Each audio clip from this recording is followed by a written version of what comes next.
It is a bizarre twist in the tortured world of Paul Marriage. When he registered at that Florida Keys motel where he was captured, he used the alias John Baca. John Baca was a war hero, a recipient of the Congressional Medal of Honor for heroism in Vietnam.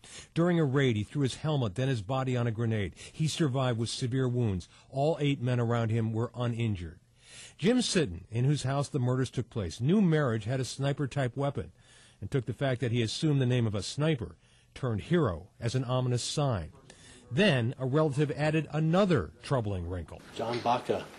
My father-in-law heard the name and said, "Oh my, that in Creole, that means devil or Satan." Had Marriage moved so far into the dark that he'd assumed a satanic identity? We'll never know for sure, but one thing is for sure. He was aware of just how many people were looking for him. In that cluttered motel where Marriage was captured, a laptop. And that did not surprise Sitton. I knew he was watching every news story, everything that hit the web. Yeah. And that gave him an advantage a criminal a generation ago would not have had, says retired Detective Tom Whatley. Well, say 15 years ago, you had been sitting in the hotel room with a transistorized radio trying to pick up news reports on the hour or every half hour to see what was going on.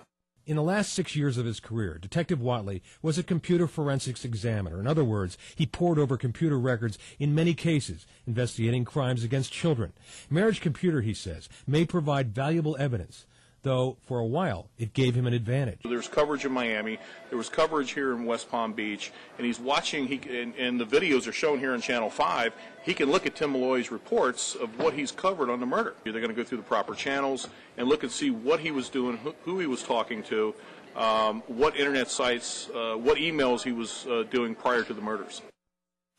So 5 weeks on the run with a string of aliases and a new one.